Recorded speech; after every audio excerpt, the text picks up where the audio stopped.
Hello and welcome to the 9 p.m. news on Voice of the People TV. I am Jerry Apelion. And I am Vivian Oguche.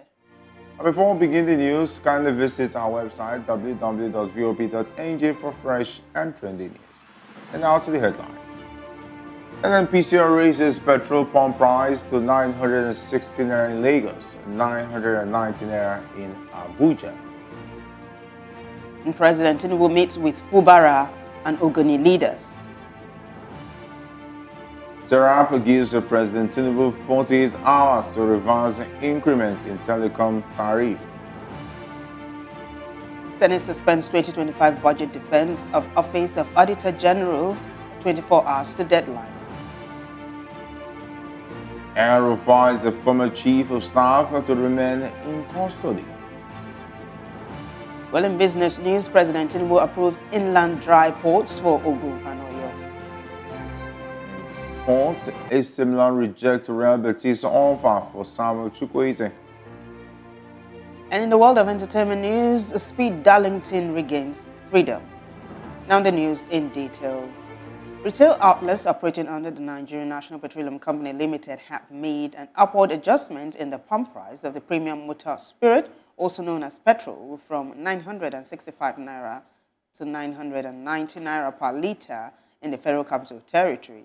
The new price template, effective from today, also increased NNPCL price in Lagos from 925 naira to 960 naira per litre. The amount is 20 naira or 2.1% more than the 970 naira retail price announcement by the Dangote refinery in partnership with some filling stations. Recall that on Friday, the pump prices of petrol rose to between 1,000 naira 50 kobo and 1,150 naira per litre, following the hike in the cost of the commodity by the Dangote Petroleum Refinery and various depot owners. In the meantime, National President of the Independent Petroleum Marketers Association of Nigeria, Abubakar Shetima, has commended President Bola Tinubu's efforts at ensuring energy security. Speaking today in Ibadan during the annual general meeting and election of new executives of Ipman Western Zone, Shetima said Tinubu did the right thing by deregulating the oil sector to allow investment into the country. Citing the absence of queues at filling stations during the past Christmas and New Year festivities, Shetima noted that fuel is available everywhere and the price reducing compared to what used to be. Meanwhile, Shetima called for the privatization of Nigeria's refineries for optimum performance, stating that none of its 4 public refineries operate in full capacity in spite of the nation's status as the world's 6th largest crude oil producer. Well, in another development, President Bola Tinubu has met with the governor of Rivers State, Fubara, and leaders of Ogoni land from 4 local government areas in Rivers State. Although Fubara and the Ogoni delegation arrived earlier at the council chamber of the State House, the FCT Minister Nyesom Wike reportedly arrived at the villa around 2:45 p.m. Also in attendance were the National Security Advisor Nuhu Ribadu, Chief of Staff to the President Femi Gbajabiamila, Minister of Information and National Orientation Idris Mohammed, Minister of Regional Development Abubakar Momo, Minister of Environment Balarabi Abbas, and the Group Chief Executive Officer of the Nigerian National Petroleum Company Limited, Mele Kyari. Although the agenda of the meeting has not been disclosed, it may not be unconnected to the Ogoni cleanup project and the potential resumption of oil exploration in Ogoni land, Rivers State.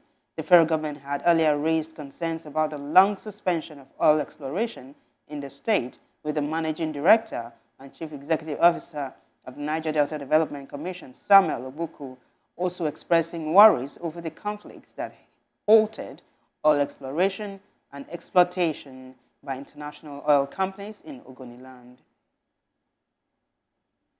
Away from that report, the Socio-Economic Rights and Accountability Project has given President Bola Tinubu 48 hours to reverse the recent 50% telco's tariff hike. Serap, in a statement, said failure to do so by the Tinubu administration means they will be charged in court. Recall that the Nigerian Communications Commission yesterday approved the tariff adjustment for network operators to address rising operational costs. marking the first rate change since 2013. This decision, according to a statement by the Director of Public Affairs, Ruben Morka, includes a maximum of 50% adjustment to current tariffs, which is significantly lower than the over 100% requested by some operators. VOP Matthew Oguntoda reports. The Nigerian Communications Commission has approved a tariff adjustment for network operators to address rising operational costs, marking the first rate change since 2013. In a statement signed by the Director of Public Affairs, Ruben Morka, the Commission announced a maximum 50% adjustment to current tariffs, far below the 100% requested by some operators. The NCC invoked its authority under Section 108 of the Nigerian Communications Act 2003, emphasizing that the new rate would align with the 2013 NCC cost study and adhere to its 2024 guidance on tariff simplification to ensure transparency and fairness. The Commission explained that the adjustment was necessary to bridge the gap between operational costs and existing tariffs, assuring consumers that the change would not compromise service delivery while promoting infrastructure investment and innovation. The NCC highlighted that the updated rates would improve service quality, expand network coverage, and enhance overall consumer experience, while mandating operators to implement the changes transparently and educate the public on the updates, acknowledging the economic pressures faced by Nigerian households and businesses. As Voice of the People TV, we are on the street to gather citizens' reaction to this new development. If you want a good communication, then we have to pay for a good service. But where the service is not good, then our payment or our paying for it is a matter where we have been extorted. I'm using MTN and Airtel. When I buy 100 naira, they'll give me 250. But now, only my card is spent a lot. Before I know it, it don't go. To me, what I would say, they should maintain the goods. That is the good services. I'm using my own for more than 5 years, if I'm not mistaken, and it's going well for me. If I have issues, I do call my customer service, like I said earlier, and they do get back to me. Even my data, my calling card, everything is working perfect. The way things are, the economy is not stable. Some of these service providers, we don't even know the cure they are, incurring at their hand. So maybe if we say, okay, they should not increase the tariff, this and that, maybe to affect their operation. Even the operation at the moment is not even good. They should give us quality service. And for the tariff to be increased and then the service is bad, is poor, then it doesn't justify the increment in the tariff. As we've heard, the NCC's new tariff is aimed at balancing operational costs. However, citizens have expressed concern that this new tariff should not affect operational costs and affordability in the country. Matthew Oguntoda, reporting for Voice of the People TV.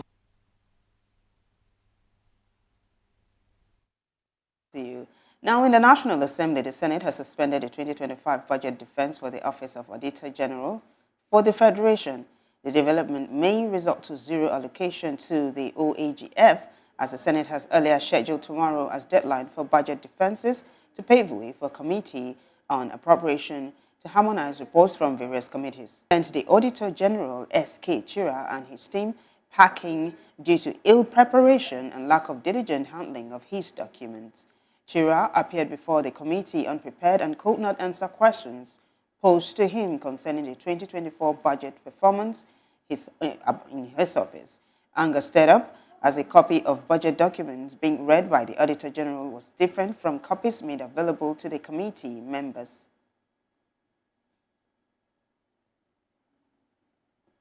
This report says that the National Assembly Joint Committee on Regional Development has queried the Minister of Regional Development, Abubakar Momo, over alleged lopsidedness in the ministry's 2024 budget. Momo, a former member of the House of Representatives, was queried today when he appeared before the committee with the Minister of State, Uba Meigari, to defend the 2024 budget performance and make projections for 2025. Members of the committee accused Momo of favoring his home state, Edo, over other states that make up the Niger Delta region and non-adherence to the federal character principle in the allocation of projects to the defunct Ministry of Niger Delta Affairs. Momo explained that the 2024 budgetary allocation of 23.34 billion naira by the ministry was considered very meager to meet the developmental needs of the region.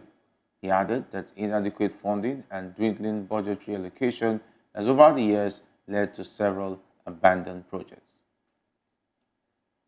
And on to some legal matters. Kaduna State High Court today adjourned the hearing of the bail application of Bashir Saidu, a former chief of staff to former Governor Nasir El-Rufai, till Thursday.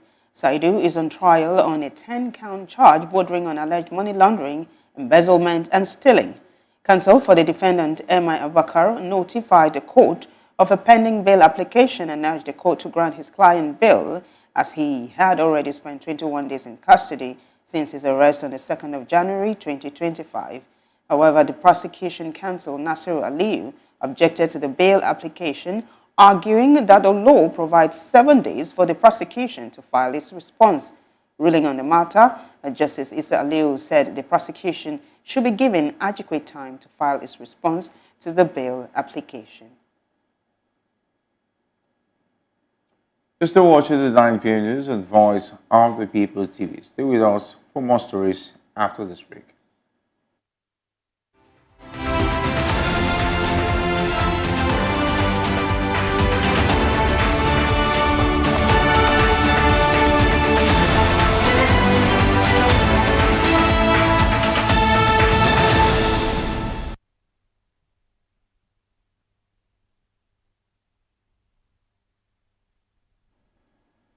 Welcome back. The Minister of Women Affairs, Hajia Sulaiman Ibrahim, has expressed shock and sorrow over the tragic killing of Salome Adaidu by her estranged partner in the Karo area of Nasarawa State.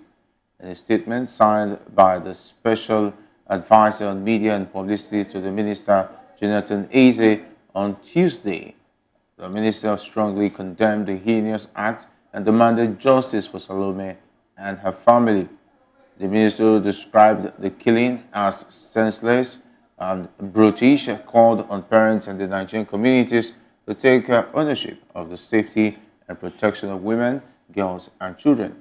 Before her tragic death, the 24-year-old victim was serving a member of the National Youth Service Corps at Nikon Insurance in Abuja.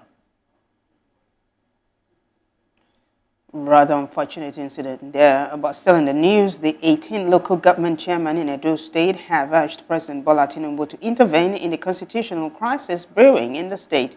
In an open letter, the chairman rejected the Edo State government's interference in local government affairs in spite of a Supreme Court judgment granting autonomy to the councils. The council chiefs accused Governor Monday Okpebolo's administration of suspending them without fair hearing over alleged gross misconduct and insubordination. They described the action as unconstitutional, adding that it defies the ruling of the Chief Judge of Edo State, Justice Daniel Okunbowa. Against this backdrop, they appealed to President Tinubu, the Attorney General of the Federation, and other stakeholders to swiftly intervene and prevent the crisis from escalating. The embattled chairman further cautioned banks and financial institutions not to deal with anyone except the elected chairman, warning that unauthorized transactions will be considered contempt of law. This report says the federal government is calling on private sector stakeholders and development partners to collaborate in establishing soil testing laboratories across the country. The Minister of State for Agriculture and Food Security, Aliyu Sabi, made the appeal during a sensitization campaign in Kano, highlighting government's plan to set up laboratories in all 774 local government areas as part of the Nigerian Farmers Soil Health Card Scheme.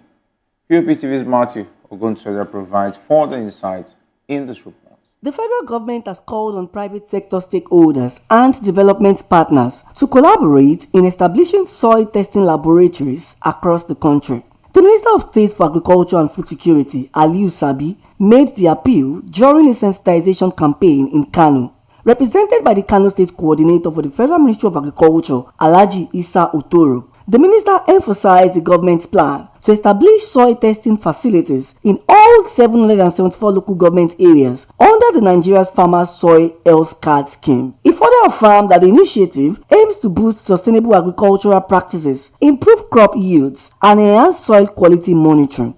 The Director of Agricultural Land and Climate Change Management Services, Oshodiya Olanipekun, represented by Special Advisor Taiwo Ojelabi, explained that the laboratories would equip farmers with vital data on soil health, including nutrient content and contamination levels. He stressed that soil analysis is essential to prevent erosion and curb the indiscriminate use of fertilizers and pesticides, which harm the environment and degrade soil fertility. As Voice of the People TV, we are engaging citizens to hear their thoughts on agricultural sustainability and the role of soil testing in achieving it. The essence of our university is to have an advanced knowledge about it cuts across every strata of life. So if in concerning agriculture, to have optimum yielding or harvest at a particular season or year, the kind of soil must be tested to know what will be suitable for it at this season. So then at the other season, what will be suitable for it. Then we can have bumper harvest. It's a simple truth, and it depends on individual IQ of using all this technology or this knowledge, because that's the essence of knowledge. When you don't have knowledge, you are defeated in every aspect of life. But where you have the knowledge concerning a thing, you are a master. And that's the essence of university, agricultural research centers, so that you will be able to know at this season, this is kind of product or seed you should sow, and at this particular things. And then we have bumper harvest, then there will not be shortage of food. And then Nigeria will live in abundance. It's very real. And if I can talk and boast off of my place that I do work, I'm a farmer as well. I will have our land that's very fertile, which everybody can like to farm from our side. We farm yam. We have the highest farmland in Nigeria. The very suited yam we have is in Benue. Before we provide, like yam, we need to put fertilizer to make it big, the seed to big. Soybeans, tomato, pepper, and whatever. So we did not even really mean we have their own time. We preserve the land for such crops. All these perishable crops, this tomato and whatever, garden egg, we preserve for them. We firstly put for the rice farm. We have the highest rice farm as well. So normally in agriculture, we have to follow the necessary procedure. So I prefer that such of the other states, whatever they got themselves to plant, if they don't have that fertile thing, they have to, at least what agriculture needs, they have to follow. I think if there is no need for the soil to be tested, there won't be an issue with soil laboratory test. Unlike like the example I gave earlier, you know, some of the fruits we are eating now, the taste is not the way it used to be. You know, some weeks ago, I bought carrots to prepare fried rice. I prepared the fried rice in the morning. Before we came back from church, it was something else. And when I tasted the carrot, it was tasting bitter. So the issue could be with the soil or with the fertilizer. If testing the soil, we encourage more quality output, then I think the soil should be tested before planting on it. As we have heard from citizens, agricultural sustainability remains a crucial factor in shaping our nation's food security system. With this new initiative, citizens are hopeful for better improved farming practice and mechanization across the country. Matthew Ogunswada, reporting for Voice of the People TV. Well, let's take you to the southeastern part of the country where the Abia State government has announced plans to employ teachers for primary and secondary schools across the state as part of efforts to strengthen the education sector. The Commissioner for Information, Okekanu, disclosed this today in Umuahia while briefing journalists on the outcome of the State Executive Council meeting chaired by Governor Alex Oti on Monday. Kanu revealed that the State Ministry of Education has commenced the enforcement of its out-of-school children policy initiative. He noted that education marshals have been appointed to implement the policy, working alongside a harmonized task force and other stakeholders, including community leaders and security agencies. Elsewhere, President Donald Trump has signed an executive order ending birthright citizenship for children born in the U.S. to parents without legal status. Effective February 19, the order requires at least one parent to be a U.S. citizen or lawful resident for a child to receive citizenship. This marks a major shift in immigration policy, reversing Biden-era rules and sparking debate over its constitutionality. UOB-TV's Oyinamola Olokoton has the rest of the report. President Donald Trump has signed an executive order ending birthright citizenship in the United States of America for children born to parents without legal status. The order, titled Protecting the Meaning and Value of American Citizenship, was signed on January 20, just hours after Trump's return to office, effective February 19. Could you imagine Biden doing this? I don't think so. The directive instructs federal agencies to deny U.S. citizenship to children born on U.S. soil unless at least one parent is a U.S. citizen or a lawful permanent resident. This marks a major reversal of Biden-era immigration policies and is expected to spark significant legal challenges. The order is part of Trump's border effort to tightening border security and address immigration issues, with analysts predicting contentious debate over its constitutional implication. As Voice of the People TV, we're on the street to bring you the opinion of citizens regarding this situation. Looking at it is a very good move for America, because everybody knows Donald Trump comes with new laws. It's quite different from other presidents. And going down to our own citizen now, as a Nigerian, we believe on, when your wife is pregnant, most especially the influential man, the wealthy man, the big man among us, whenever they have any little things, they fly aboard. So I think this one is a good move for Donald Trump, particularly Americans. I'm not a citizen of America, so I can't, dwell on that much. As a good citizen of this country, I believe you are eligible to everything once you give birth to anything. Here in Lagos State now, once you are giving birth to child in this country, in this state now, you are a Lagosian. So Trump has changed everything. That giving birth in America is not a new thing now, unless you are a citizen. It's a good move for them, for the Americans, not for the Nigerians. So all those are our leaders, politicians especially, that they go down there to go and give birth there. This is a lesson for them to know going down there is not a new thing. It's not a good thing anymore. Actually, Trump make a decision as a president. But I found out that our own country is good. He can be able to say whosoever that want to give a child, a childbearing, or they want to marry, you stay in your country and marry. Take your country as important to you as foreigners. Take their own country important. Your own country must be important to you. We don't rush into America or London or whatever that want to go and bomb Peking or give childbearing or do whatever, because we don't have respect to our own country. That is why we are rushing to that side, because we don't have protection in our own country. That's why we are rushing to that side. If we make our place a better place, it'll be good for us. But what of all we people that we in Nigeria that we don't have chance to be traveling down to that place? How are we going to do? Are we going to kill ourselves? If we come back to come and stay with their home, so everything will be good for us.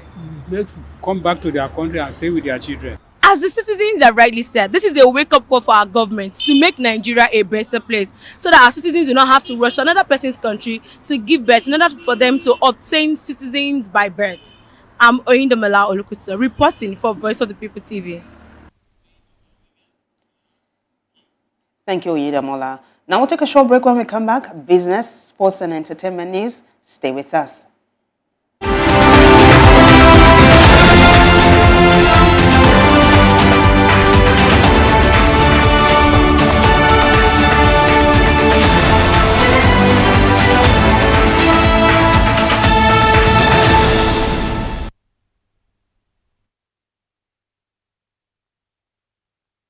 You're welcome back. Now, President Bola Tinubu has approved the establishment of inland dry ports in Ijebu-Ode, Ogun State, and Moniya, Oyo State. The approval confirmed by Minister of Marine and Blue Economy Adegboyega Oyetola during the 2025 Budget Defense, the Joint Committee of the Senate on Marine Transport and House of Representatives Committees on Ports and Harbour, marks a significant step forward in the federal government's plan to transform the maritime sector. Oyetola emphasized that the development of inland dry ports will not only ease pressure on the country's seaports, but also create jobs for youths in Ogun, Oyo, and other states within Western region. He said that the ports are expected to serve as key hubs for transportation, storage, and distribution, significantly impacting the region's economy. While discussing the approval, Oyetola highlighted ongoing challenges in Nigeria's maritime sector, such as inadequate infrastructure, silted river courses, and limited fish production, noting that the ministry is focused on addressing these challenges. Still in business, Minister of Aviation and Aerospace Development Festus Keyamo has said that the Ekiti State Agro-Allied International Cargo Airport at Ekiti is ready for full commercial operations. Keyamo, who said the airport was 99.5% completed, affirmed that full commercial operations would soon commence. He said that the state governor, Biodun Oyebanji, has put a lot of passion and resources since he came to office. The minister who arrived in the state through the airport on Monday evening to ascertain the readiness of the facility disclosed this today shortly after inspecting its facilities alongside the state governor and some top government officials. Well, time for some sports news now. AC Milan have turned down Real Betis' offer for Nigeria winger Samuel Chukwueze. Real Betis reportedly wants to sign Chukwueze on loan, but are yet to meet Milan's valuation. AC Milan are willing to allow the player leave this month, but on their terms. The 25-year-old Nigerian international who joined the former European champions from Spanish club Villarreal 2 years ago has, however, struggled to secure a regular playing time at the club. Still in sport, Nottingham Forest has made an approach to sign Brentford forward Yohan Wissa. Forest are third in the Premier League after Sunday's 3-2 win over Southampton. Wissa has been at Brentford since joining from Lorient in 2021 and has scored 41 goals in 133 games. Well, entertainment news now. Controversial Nigerian singer Darlington Okoye, also known as Speed Darlington, has finally regained his freedom. Activist and lawyer Deji Adeyonju disclosed this in a post on X. The controversial singer had been arrested after accusing Grammy Award winner Burna Boy of having an immoral relationship with embattled United States rapper and music executive Sean Combs, also known as P. Diddy. However, Justice M.S. Lehman, in an order issued on December 23rd, 2024, directed the police to either charge Okoye in court within 48 hours or release him unconditionally. Elsewhere in the world of entertainment, American rapper Soulja Boy has revealed why he performed at Donald Trump's inauguration ball. Soulja Boy, alongside Nelly and Snoop Dogg, has been facing criticism from fans who felt they betrayed their trust by accepting the invitation to perform at Trump's inauguration balls. Reacting to the criticism in a podcast, the rapper said he was paid to perform at the event. He explained that he never received any financial benefit from former President Barack Obama and Democrat presidential candidate Kamala Harris, saying that Trump enriched him. And it's a wrap on the news at 9, but before we go, a quick look at the headlines. We told you that the NNPC has raised petrol pump price to 960 Naira in Lagos, 990 Naira in Abuja. President Tinubu meets with Fubara Ogoni leaders. Also, we brought you reports that Serap gives President Tinubu 48 hours to reverse increment. A Senate suspends 2025 budget defense of office of Auditor General 24 hours to deadline. Also, El Rufai's former chief of staff to remain in custody. And in business, President Tinubu approves the inland dry port for Ogun Oyo. In sports news, AC Milan reject Real Betis' offer for Chukwueze. And in the world of entertainment, Speed Darlington finally regains her freedom. And do well to subscribe to our YouTube channel on YouTube, your Voice of the People TV, and on all the social media platforms, we have VOP TV Live. I am Jerry Apelion. And I am Vivian Oguche. Good evening.